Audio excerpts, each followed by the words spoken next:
What's up, guys? Welcome back to Bible Formed Together. Today we're in Matthew chapter 8. Let's get started. Okay, so in Matthew chapter number 8, this is the first chapter after Jesus' Sermon on the Mount. So imagine this time.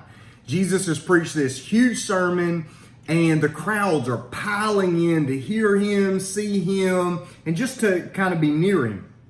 And if they started to wonder, remember Jesus' big theme is the kingdom of heaven is near. The kingdom of God is near. If any of these people started wondering whether this kingdom was just symbolic or a metaphor or just a good idea, chapter 8 is pretty much going to fix that.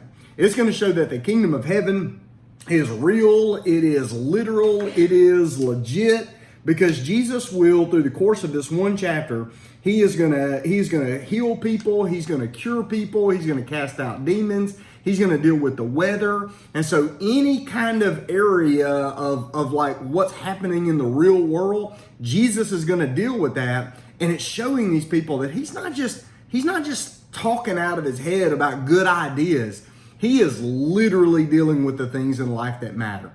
Now, the big takeaways, let's start with John. John, what was your takeaway from this chapter? Okay, so my takeaway, it was when Jesus calmed the storm. I think it was amazing how he just said 2 words and then the storm was gone. Okay, what were the 2 words? Do you remember? Be calm or be still. Be still. Be still, be calm, be silent even. I like that. I want you to do something. While you're reading through the book of Matthew, I want you to notice how many of Jesus's miracle moments happen with just a word. You know, sometimes he's going to touch people, sometimes he's going to reach out, sometimes he's going to put mud in people's eye and then they're going to wash it off. He's going to be better. Sometimes they're going to grab the hem of his garment. Yes. But notice how many times all Jesus has to do is just say it and it happens. And by the way, John and his mom were just talking about this a few minutes ago. At creation, isn't that how God did everything? He stepped out and said, "Let there be," and then there was. And so this is Jesus. He is creating this new kingdom, and all he's really got to do is use his words. I love that about him. Now, Jax, what was your takeaway? Okay, so I like the part when Jesus healed the leper, because the leper, he told Jesus, "Lord, if you are willing, and then please heal me." So Jesus says, "Yes, I'm willing to do this," and then he healed him. So that shows me that when Jesus heals or cleanses us, he doesn't do that because he feels obligated to, but he does that because he loves us. That's a good takeaway. He does love us. My favorite thing about the leprosy moment was, you know, when Jesus heals a person of leprosy, it's a little bit different than, say, healing somebody that had a broken arm. Because if a fisherman went out and had an accident and he broke his arm, that could be healed. He could put it in a splint, put it in a cast, and it'd be fine in a few days. But if in this time period, if somebody had leprosy, not only was their body broken, but they were spiritually unclean. So they didn't just need to be healed. They needed to be cleansed.